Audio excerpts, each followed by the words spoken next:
Okay, so good morning, everybody. So last time I discussed literature review or literature search. I'm not sure if I finished it or I don't think I finished it. Okay, so as I said last time, the first step to do research is to do literature review. Okay, and the purpose of the literature review is to know what the people have done. Okay, so that you can define your contribution. You got what I'm saying? So you cannot define your contribution well if you don't know what the people have done, because simply contribution means what is the difference between you and others.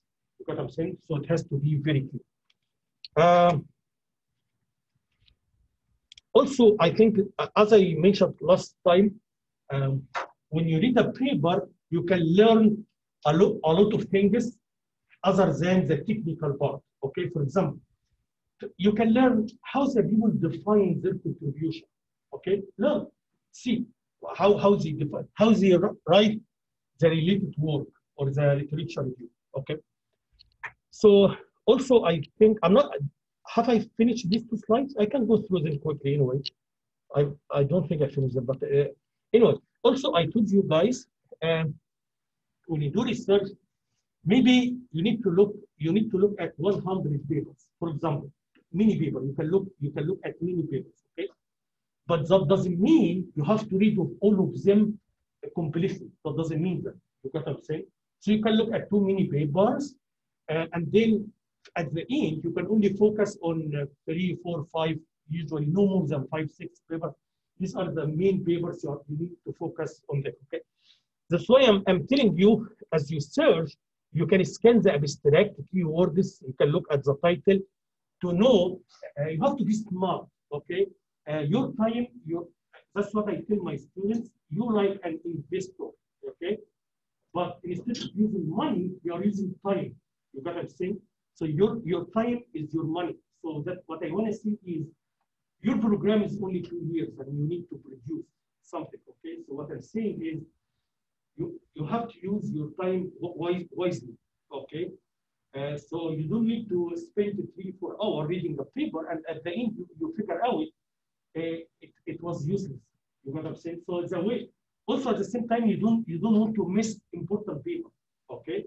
So what you have to do, you have to look at 2 mini papers, and then you have to shortlist them. Okay. So you can look at the title. If the title looks related to what you want to do, you can continue. Look at the keywords. Read the abstract. I recommend reading the abstract. The abstract is very short. It's just 1 paragraph. It's just 200 or 300 words. Very short. Okay. From the abstract, this abstract is like it's gonna telling you the story very briefly. If you read from the abstract, yeah, this one looks related and looks interesting. It has something new I didn't see before. You know what I'm saying? So you can once if the abstract you feel it's not that good, you can just discard the paper. Okay? Or I mean, if you feel from the abstract this paper is not related, you can just discard the paper. If it is okay, you can move forward and read the introduction. I think introduction, it's like, in my opinion, it's like similar to abstract, but it's a bigger. So usually the abstract, as I said, 300 words, but maybe the introduction 1 page and a half, something like that. So after reading the introduction, in my opinion, you should have a very clear idea what this paper is about, and you should now make a decision. Either this paper is very related, or this paper I'm going to discuss, okay, or it's not very related. Okay. As I said, as you read the papers, you can write a small summary on the approach used. Okay. So you maybe for each paper you can write just 3, 4, 5, or no more. 1 paragraph. It's not too many. Summarize what they did in 1 paragraph. Okay. And you have to look for research gap, as I said last time. Research gap means unstudied cases. Okay. A case no one studied this case before. You have to look for limitation. You have to look for some weak assumptions. Okay. In order to make a business, in order to be able to publish a paper. If everything is perfect, So you cannot make a business. You cannot make contribution for published paper. You know what I'm saying? So you have to find, and always I believe nothing is perfect. That's what I believe. Nothing is perfect. Always there is a room. There is a room for improvement. That's what you. This should be your mindset. Okay. I know many students, especially the beginners like you, when they read the paper, everything is okay. I'm not finding any limitation. Everything looks okay. You know what I'm saying? I always there is a room for improvement. You know what I'm saying? Anyway, if you cannot find limitation, if you cannot find assumption, if you cannot find research gap, so you cannot publish papers, right? Because this will be your contribution. This will be your contribution. Okay? Contribution again means weakness or limitation or something is missing in the literature, and you wanna fill this gap. What I'm saying. Once you are confident that you have solved an important problem or completed a set of experiments and analyzed the results, so and done a literature search, it's time to decide what to include in your paper, manuscript, and how to present it. Also, you need to decide which references help you to make the case that you work, that your work is new and significant, what conclusion you can draw. An outline will organize your writing and keep you from going off tangents. It will help you develop a logical structure. Your outline may use, yeah, that's what I'm saying. Look here, guys. No one is gonna write a perfect paper from the first round. We don't do that. Usually, I always tell my students, write something, even if it's not perfect. But at least if you have something, you can build on it. What I mean, I have some writing which is not good, but this is round one. Round two, I'm gonna go through it and then I'm gonna improve it. After several rounds, now you have the final version. You know what I'm saying? As you, yeah. Also, this also something very important. You know, scientific articles and also your thesis as well. Your thesis as well should have a standard structure. So it should have a title, it should have abstract, it should have introduction, some sections you will see. And also this is one of the things you can learn when you read papers. When you read papers, see how the people make sections, right? You can find section usually introduction, related to work. It depends for sure from research area to another. And then at the end, you should have a section for evaluation, and then you have conclusion. There is a standard structure everybody is using. You got what I'm saying? Because I work in security, so usually we have a section to define the security problem. Okay, we call it threat model. You got what I'm saying? So maybe in other areas for sure we don't do that. So again, there are some sections that are usually standard, okay, but some sections may be different. It depends on the research area. That's why I'm saying when you do survey, that's one of the things you can learn. When you do survey, this is how the people write. You will find, I'm quite sure, at least 90% of the people have follow the same structure in every research area. Okay. Usually we end the paper with conclusion. This can be useful structure. Start by brainstorming about all the ideas and data you want to include, then group related ideas, arrange your information, begin with general information, and then move to more specific ideas. Okay, then create heading. So, okay. Later we're gonna talk more about these sections and what should you include in each section. But again, this is not too difficult. This is something you can learn when you read papers. See, because why you have to learn when you read papers? Because when the time comes and you want to write your thesis or you want to write your article, so if you don't know how to write abstract, or if you don't know what should be in the abstract, you will struggle. You're gonna have trouble. You know what I'm saying? So when you read paper, learn. See what the people usually write in the abstract. And for sure, you will find some little changes from paper to paper, but I'm quite sure at least 85% of the content of each abstract is the same. Okay? Here, what I mean by content, I mean the structure is the same. Okay? problem definition, contribution, results. You find the people write it in almost the same way. Okay, so you can learn that so that when the time comes and you want to write your paper, you already gained some experience. Okay? The second section I want to talk about ethics and scientific publishing. Okay, this is, in my opinion, this is the most important section here because this can, if you don't understand what should you do and what you should not do, okay, maybe you are going to be trouble to yourself and to your advisor and also to the reputation of you as well. Because when there is a scandal or there is a problem, usually it's going to hurt everybody. You got what I'm saying? So you should know what is correct and what is permitted and what is prohibited, what you should not do. Okay. So, of the many steps you will take to successfully publish your work, none is more important than the following: the highest ethical standard while you conduct and write your research. You must understand what is and is not acceptable in writing your article. Okay, cutting corners could have impact on your reputation, your supervisor, and also your institution as well. IEEE for sure, and most publishers don't tolerate any ethical issue or fraudulent in research. Your submission will be screened, and if you have violated any standard of publication, the consequences can be severe for sure. Depending on the nature of the violation, as I'm going to explain now, there are different degrees, different levels of violation. Corrective actions at IEEE can range from a 3-year to life suspension of publication privileges. Okay, so they can suspend you, so you cannot publish an IEEE. Okay, and public notice of the violation. Anyway, so the first thing I want to talk, the first ethical issue is who is the author. Okay, when you see paper, the paper usually most of the papers have more than one author. Usually, okay. For sure, there are very few papers that have only one author. Very few papers has 2 authors. Usually, it has multiple authors.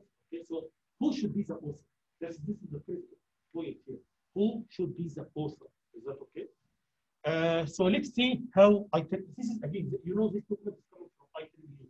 So I'm explaining what is the expectation of IEEE. Who should be the author list, authorship list. Okay.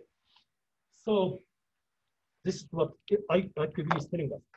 Authors have very clear roles and responsibilities. Okay. IEEE guidelines state that authorship or co-authorship should be based on substantial intellectual contribution. This is how they define it. Substantial intellectual contribution. Intellectual contribution. Can anyone guess what intellectual contribution means? Intellectual. Intellectual. What it is? No idea. Yeah, contribution to the ideas, right? That means, if, for example, if your friend is very good on programs that do drawing, is going to draw a figure for you because you don't have time, and he's very good on that, and he just draw a picture, that should not qualify him to be an author based on his definition. There should be a contribution to the idea itself, intellectual contribution. But again, honestly, sometimes there are some gray areas. You got what I'm saying? But at least the bottom line, all authors should have like real contribution in the work. It's not like, yeah, because this guy is good in writing, his English is good, so he's gonna revise the paper, proofread the paper, and this is qualify him to be an author. No, that's not true. You know what I'm saying? You see. So now the authors are ordered based on their level of contribution. You know the first author, second author, third author. So the order here in some other fields, the order the author alphabetically. So, but here in IEEE, usually we order the author based on contribution. So usually the first author is the one who made major or the main contribution of the main contribution. Okay. So it is critical that the list of authors in your work includes all of those and only those who had a significant role in its development. Okay. It can be considered an ethical breach or ethical problem issue if you omit an author who contributed to your work. You got what I'm saying? So for sure, it's unfair to the person who contributed to the work. Or if you include a person who didn't have much to do with it. Is that clear? But again, so here this is what contribution. There should be intellectual contribution. Is that okay? It may be tempting to remove a colleague who is not cooperative. It may happen a lot, okay? For example, especially, sometimes collaboration is not easy. Sometimes it doesn't go, in many cases, it goes wrong because, for example, you collaborate with someone, he's busy in something, you're under pressure, you want to submit this paper because you want to graduate, you send email to him or to her, and then he or she is not responding. You got frustrated because he's not responding, and he may be busy in something. You got what I'm saying, or whatever.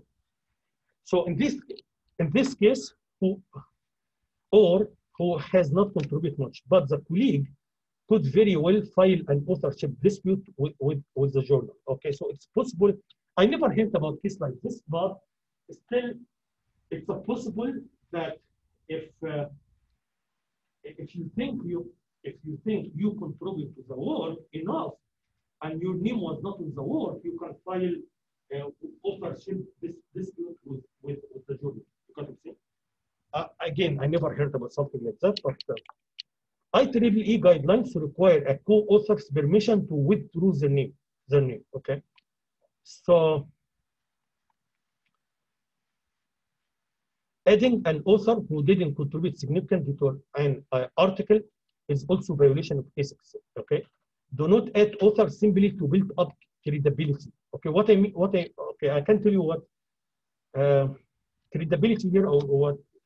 Honestly, what many people doing, for sure, which is not correct, but I want to tell you what some people do is that, especially for PhD, maybe this problem in PhD more than master, because in PhD, students need publication to find the job, to find the faculty position. You need publication. Okay, some people do, for example, say, so I want a big list of publications. It's not one or two, a list of publications. So some people, what they do, okay, I have a friend like this guy, I'm gonna have agreement, gentleman agreement together. Okay, when you publish a paper, put my name. When I publish a paper, put my name, so that I can increase my publication. Again, I want to tell you something. In research, collaboration is very important. Okay, because think about it. When you have several people with different expertise, with different skills, and we have discussion together, we think together, we contribute together, for sure the work will be stronger. And for sure the paper will be better, for sure. But so I'm not saying we should not collaborate. That's not what I'm saying. But we have to collaborate in the right way, right? So it's not like agreement. We agree when you publish paper to my name, when I publish paper. No, we can work. At least we can have some contribution, right? A person who made a minor contribution, such as reading, giving you feedback. Sometimes, for example, if you have in some research area, you have like a mathematical proof, and you need someone to verify it. So you need someone to look at it to make sure it's correct. Okay, so it's gonna look at it and verify it on writing or reading or whatever. Okay, or conducting a statistical analysis should not be on the list of authors. Okay, again, there are a lot of gray areas here. So if someone, a statistical analysis, maybe it's not that big contribution because you have data, you apply some techniques. So it's not that. But this is a gray area. For example, if someone is gonna like do simulation, gonna write a simulation. Okay, I don't know. This is too difficult to say, but still it can be a kind of contribution, I guess, because still, if you have an idea, you need to evaluate the idea, right? It's gonna contribute. But statistical analysis maybe it's not because this you just apply some tools in the data. Okay. Another important thing here, and I think you should understand this part because you may have this problem. Look here, guys. Sometimes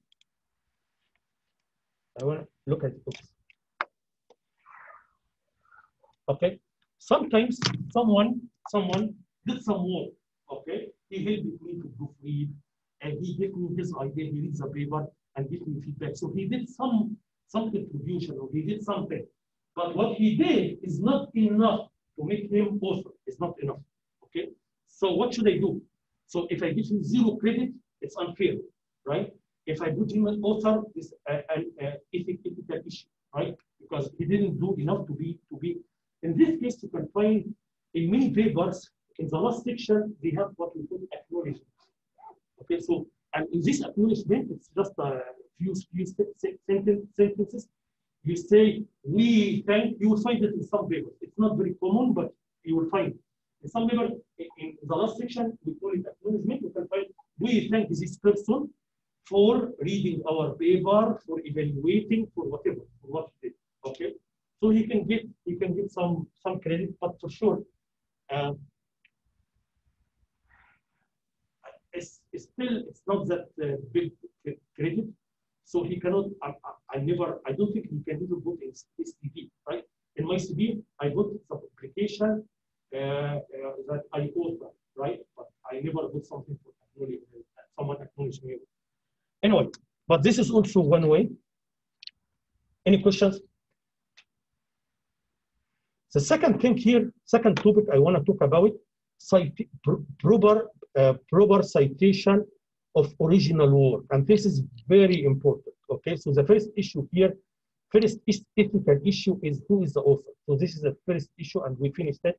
Now, citation of original work. This is also very, very, very important. Okay, you have to be clear. What is your idea? What you did and what you got from others. Okay, this is the important thing. As I told you, for research doesn't mean I have to do everything from scratch. No, for sure, no. This is the nature of everything in our life, right? As I said before, when we did 5G, we didn't start with 5G. We started from 1G, and then we did research. Why at the time 1G the network was very weak. The internet was very slow. Why? Because we didn't have the knowledge at this time, similar to the knowledge we have right now with 5G, right? So usually for research, we build on what we did before. Okay, that's why we have a section, we call it references for references. Okay, so this is normal, or it's not only normal. That's what we have to do. If you publish a paper without references, no one will accept it. I never see it. So no one. I never saw something. Anyway. So, but you have to be careful here. You have to be careful. You have to say what you did and what others did, right? So you have to be very clear.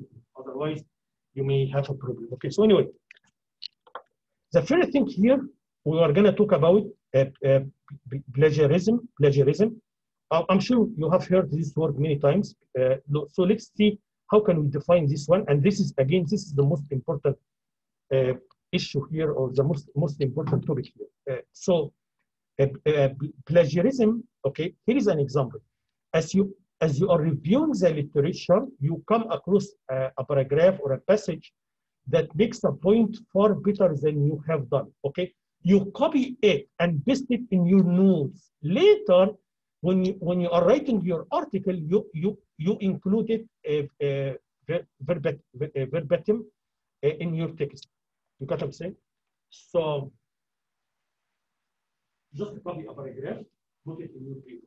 Paragraph written by someone else. You got what I'm saying? As you will see now,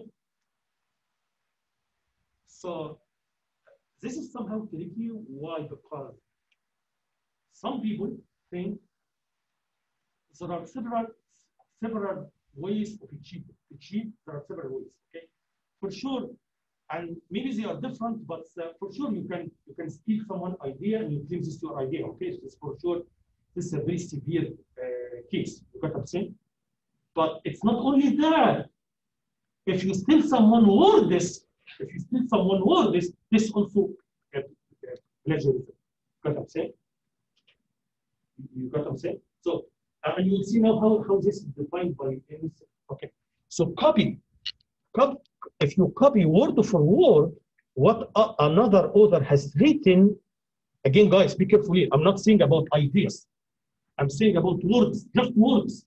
If you just copy words, okay? If you copy other people's ideas or even paraphrasing someone original text without proper attribution is plagiarism. And plagiarism can quickly derail your career for sure. You got what I'm saying?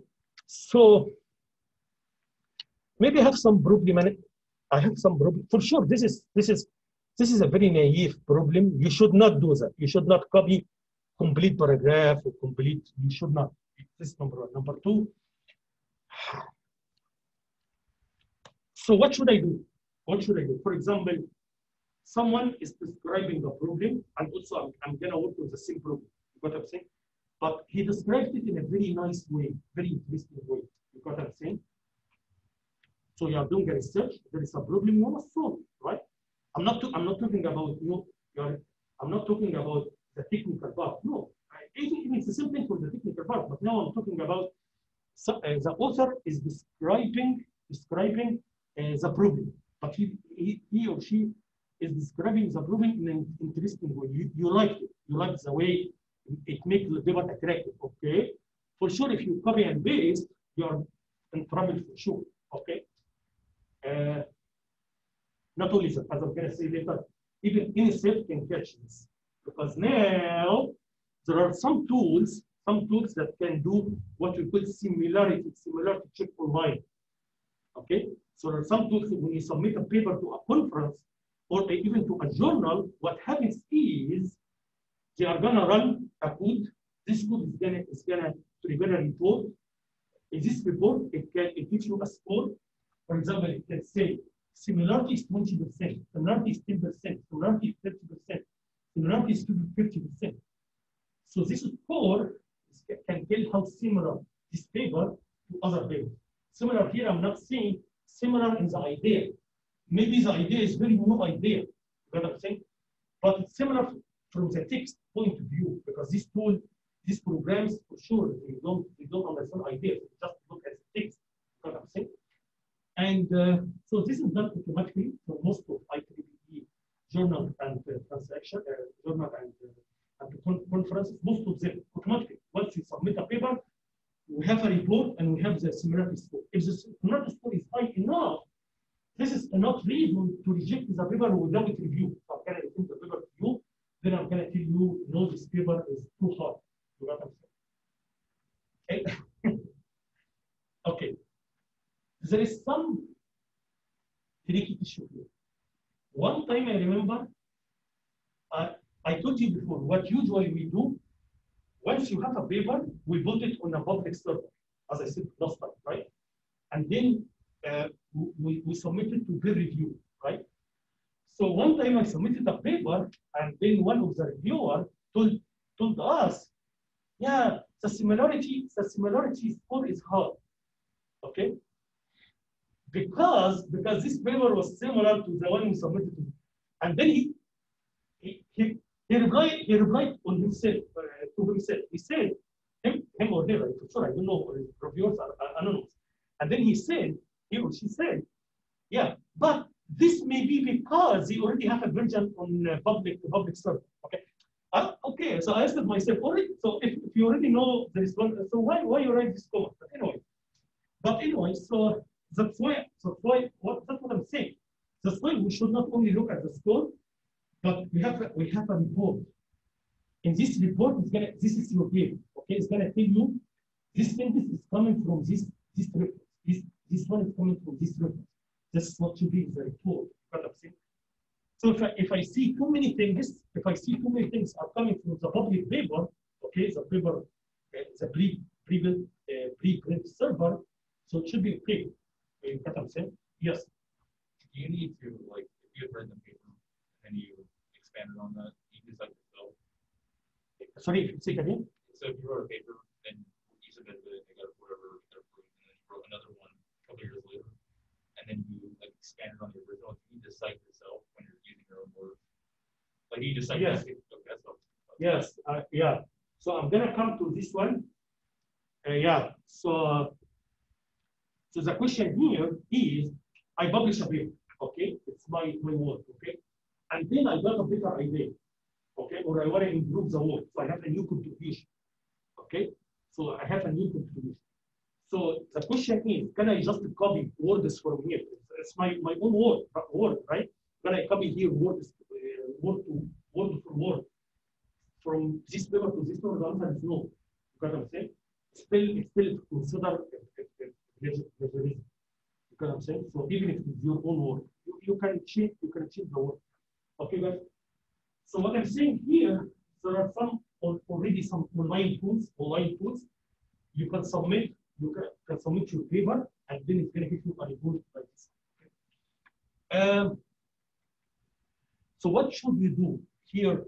Usually, the way what you have to do is that you have to use your own words. You know what I'm saying? So you can read how this guy described the problem, okay, and then you have to tell the story using your own words. You got what I'm saying? But honestly, here it's saying even if for paraphrasing, okay. Again, the way I define paraphrasing means I have to use my own words. That's my. I don't know what you mean here, but my understanding is the word paraphrasing means I'm gonna explain it in my own words. Okay? But what he's saying here, even with paraphrasing, okay, still need to paraphrasing someone else's original text. Still, you need to cite it, okay? So otherwise, it's gonna be plagiarism. Again, honestly, there are a lot of gray areas here, okay? So it's not like true or false. Yeah, sometimes there are some gray areas that can be black or white. Okay, but anyway, what you can do, you can use paraphrasing, and then at the end you can cite this paper. That's it, and you're okay. You understand what I'm saying? So for sure there are things that it's very clear. That's true. That's false. That's word for word. That's false. Right? That's not. So in my opinion, to avoid this mistake, what you have to do is that number one, you have to use your own words. Number two, this is like number two, just you have to be very cautious. Number two, you can cite at the end, you can cite where you got this from. Okay, you can put the reference here. That's it. So now you are okay. No one is going to tell you you stole something. Okay, now I need to I want to read how IEEE defines plagiarism. So let's how IEEE defines it. Okay, so look here. The reuse of someone else's prior ideas, processes, results, or words without explicitly acknowledging the original author of source. Okay. Any questions? Okay. One more thing, but it's as I'm going to say here, but it's not very common in scientific article. Maybe it's in other fields, like art or literature or other fields. Maybe it's okay, but not for engineering. What you can do is you can use quotation. So if you use quotation, then that means you can copy a paragraph from someone and use quotation. Just to make sure this is coming from this paper or this person. But this is not very common in engineering, maybe in other areas. So what you have to do, number one, you have to paraphrase. You have to use your own words, and just to be on the safe side, you can cite where you got this description, where you got it from. Now you are perfect. Okay.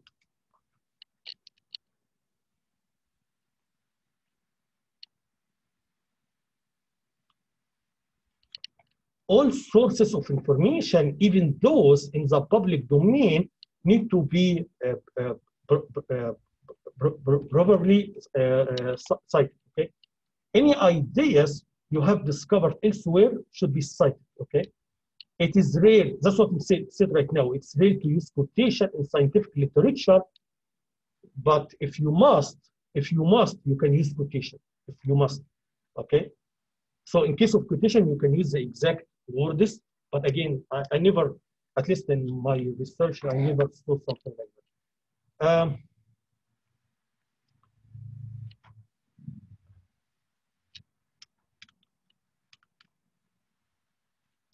Yeah, that's what I said here. So you have what you have read, you can put it in your own words.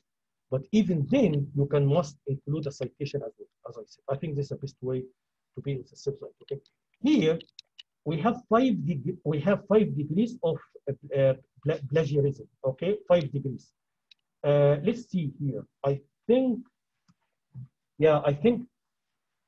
number 1 is more severe than 5. So the severity level is gonna decrease this way. So let's see. Number 1, you copy someone else's entire article. For sure, that's too bad. Okay, and it happened to me. By the way. One time when I searched, because look, the problem is that journal paper or journal. Okay, what's the journal? You may have a website and you create International Journal of Energy. Okay, and it's just a website. You know what I'm saying? Just a website, just a symbol. You get what I'm saying? Some journals don't have any reputation. They don't have any impact factor. It's for sure. Like for sure, I can release something completely different, right? But there are too many journals. Some of them have no values. Some of them, as I told you, just server. You know what I'm saying?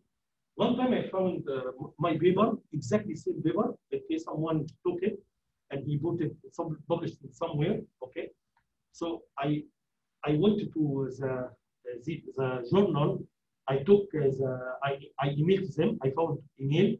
I mailed them to say this is my paper. I have published this paper at this time, and then no one replied to me. Replied to me. So, okay. For sure, it's not in US. It's in other countries. But anyway, Can you report them or something? sorry. Can you report them? To whom? I did. I reported them to the journal, right? But they didn't reply to me because they are not like they are not respected or reputable journal. Just a certain. But for sure, if something like that happened in IEEE, they are going to take action right away. So here, copying someone else's entire article is for sure this is a severe thing. Even this is also another issue. If you have a journal paper and you do minor modification and publish another journal or another paper, your own paper, you know what I'm saying? This also is not allowed. At least I think IEEE is saying, I don't remember the exact number, but at least 40% more stuff. You know what I'm saying? So I publish a paper, okay, it's my paper. And then I did little modification. Okay, and then I need another paper. Okay. And words are different, everything I'm talking about the idea, but the idea is just a little bit modification. Okay. So it's not allowed. I think IEEE, I think they are saying at least it should be 40% of the content should be new. Okay. For sure you can build on what you did. That's normal. Okay. You have idea. Now you got a better idea. That's okay. But it should not be minor modification. So here, or a major portion of the article, here major means more than 50%, verbatim, without credit to the original author or copying your own, that's what I'm saying. Even if you copy your own previously published work, okay? The second level here, when you copy a large portion here means from 20 to 50%. Okay. Again, here we are talking about words. If you copy the words between 20 to 50%. Okay. What I was saying right now, I was not talking about words. I'm talking about the idea itself. If you have your own idea, and then you do like a simple modification and publish another paper. Many people try to do that to have many publications. limitations, but at least, again, this also may be some gray area. But what happens, no one is stupid. What happens is that I am as a reader, when I see, I have this paper from this author, okay, and I have another paper from the same author, and see, I read the two papers. Oh, this is a very little modification. What these people are doing, you got to see. So in the future, if I get paper from the same author, it's gonna have that modification. You got what I'm saying? So you have to be careful about that. Okay. You copy without credit, so of someone else's work or your own previous work without credit. Okay. If you copy without credit individual elements, such as if you take a complete paragraphs, if you take a complete sentence, even if you take, you cannot figure, okay? And very honestly, most of the time I ask my students to do their own figures, most of the time. But sometimes, in very rare cases, we have to take some figures from somewhere. For example, here in Oak Ridge Lab, they have a lab about wireless transfer, and one of my students took a picture of this lab, okay, to put it in pieces, just to convince the committee, yes, wireless transfer is a very good technology, even Oak Ridge Lab is invested in this technology, so we took one picture and we put it there, but here, and then in the caption, we put the reference, so we took this figure from this page. But if you have any figures, you should not, you should draw most of the figures for yourself. Okay. Another part here, this is number 3, number 4, uncredited paraphrasing of pages or paragraphs from another work. So it's paraphrasing. So you already paraphrased, okay, some pages or some paragraphs from another source, but you didn't credit it. You got what I'm saying? That's why I told you, just to be on the safe side, just to be fine, to be okay. Number 1, you should use your own words. By paraphrasing. Number 2, you have to put citation where you get this one. It's not going to hurt you anything. It's not going to hurt you. You get okay, but it's going to protect you. Okay. Also, you can look at it from the other side. Also, it should be you need to show respect to the other people. Put yourself on put yourself in the other side. If someone, if you write a paper and you put time and effort, and then someone is going to take your ideas and put it in his or her paper, okay? How do you feel? For sure, you will be angry. You will feel it's unfair to do that without even citing you. You know what I'm saying? You know.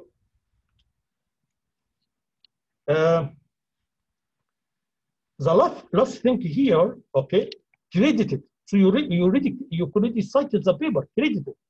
Verbatim copying of a major portion of an article without clear delineation, such as without using quotation. Okay, so yeah, for sure, as long as verbatim, okay, so you just copy words, even if you cite it, you got what I'm saying?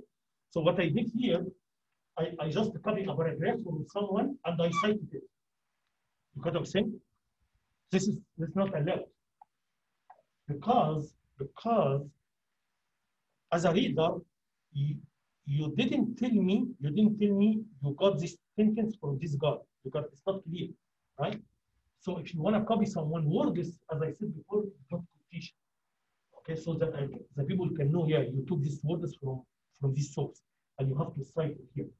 But again, I never saw something like that in scientific, in engineering or scientific papers. I think again the conclusion here, or the most what I want to tell you is, number 1, never copy and paste sentences or paragraphs. Okay, you use your own words, paraphrase, and just to protect yourself more, just cite where you got this one.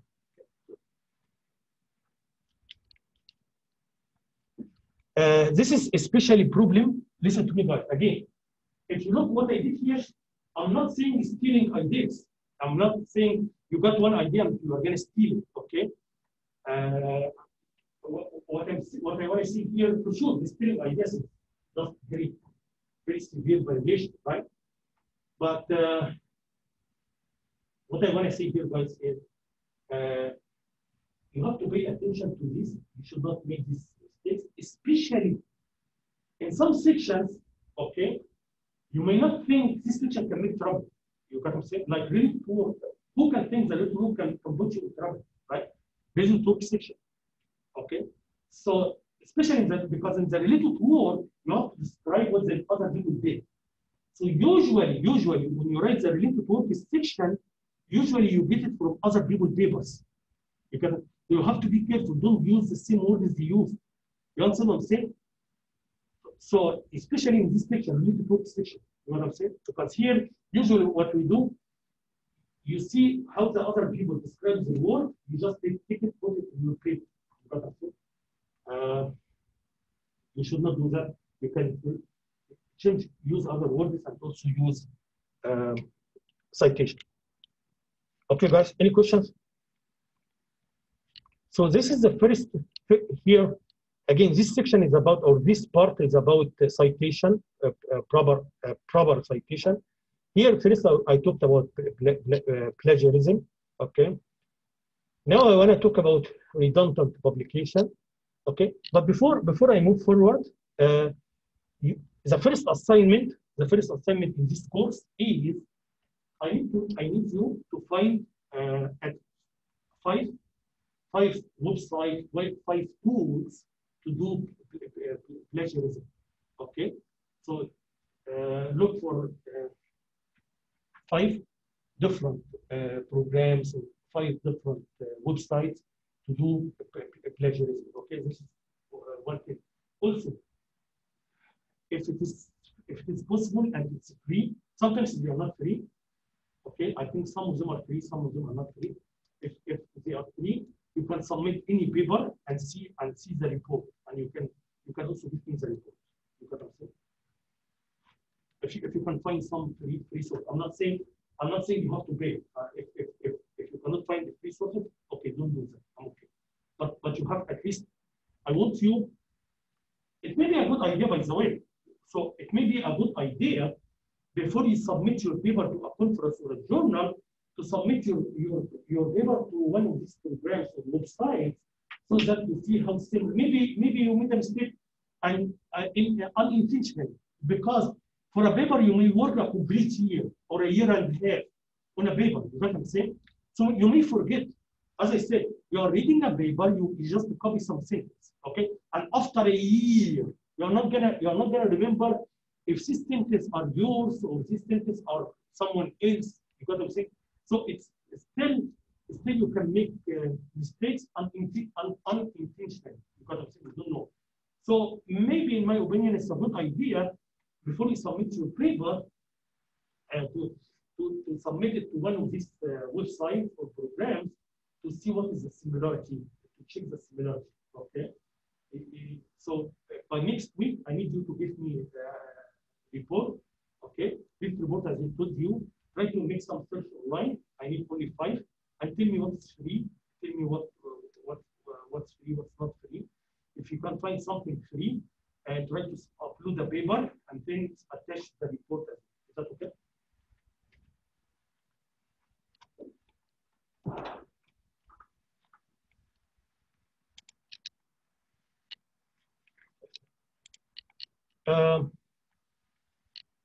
The second thing here I want to talk about redundant publication.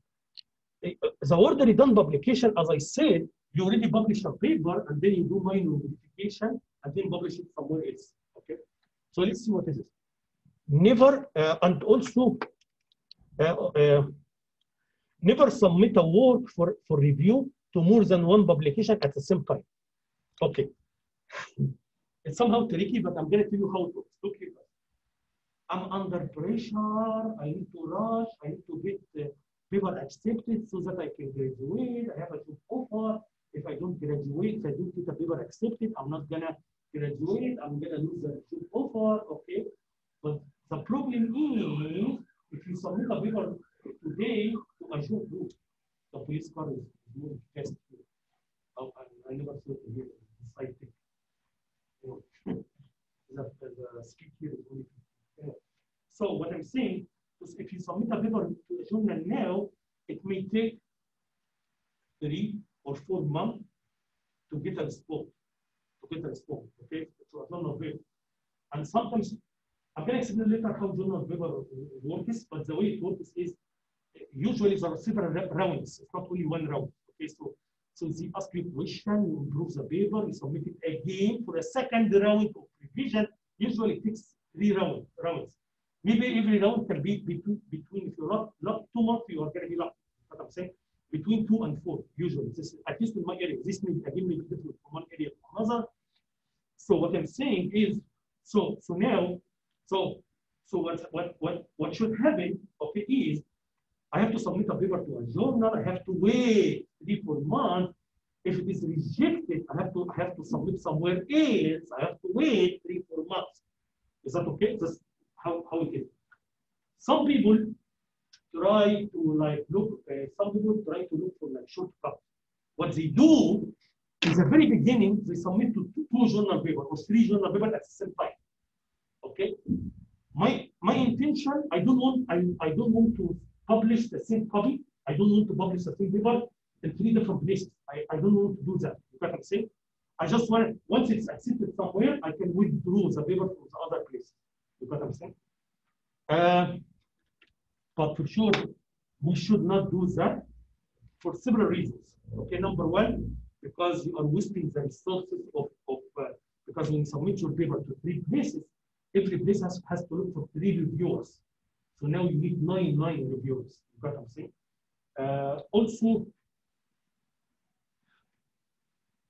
Also, so doing so risks being accepted by both publications and consequently multiple publications. Okay.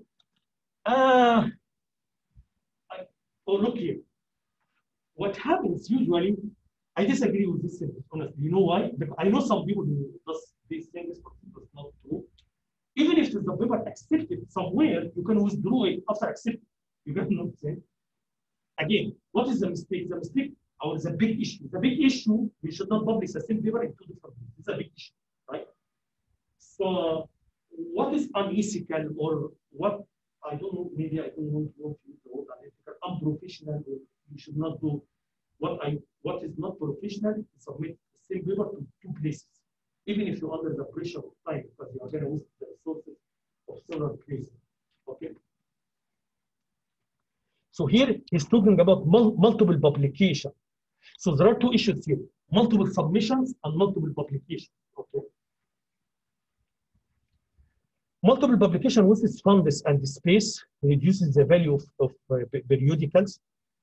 So to readers and libraries, and creates a problem with citation and so on. So usually what you have to do is you have to submit to your first choice, to only one journal, your first choice. If the article is rejected, then submit to your second choice. Okay, so that's what you have to do, guys. I know. Sometimes it's especially if it takes for sometimes it's unfair or makes a trouble to the authors because you have to wait 3-4 months until, especially that's why they are trying now in IEEE to finish review fast. Okay, but still, again, because this is just voluntary work, most of the people just when I have time, I don't care, right? So they give me to review a paper, maybe I'm going to take 2 hours, 3 hours, but they give me 4 months to finish it. Honestly, I think they have to fix the system. They should give the people some credit, at least to incentive, some incentive to finish the work. Voluntarily this way, submit to your first choice. If the article is rejected, go to the second one. IEEE using plagiarism detection software. That's what I'm asking you to look for. Okay. So, either a software or a website, okay, to screen every submitted article. It is common. So I never heard about this, but I never heard about the case before because I never did this. But they are saying if you submit the same paper to two journals in IEEE, what they are seeing here, they have some time to check to see if this paper already under submission or not inside the ITBP. You know what I'm saying? But if you submit the same paper to two different publishers, they will not know because they have no control. They cannot see the submitted papers, right? Here, plagiarism, this would be from the published papers, not from the submitted. No one can see the submitted. It's not published, right?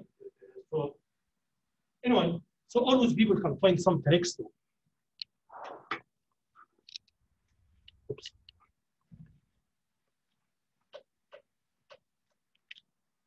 Anyway, okay, I think time now. So we're going to continue this topic next week. Okay. Any question, guys? Yeah, sure. Will you be posting the outline of what we need to do, like the criteria, What outline? or on Island for the submittal? What? Will it be submitted on Island? No,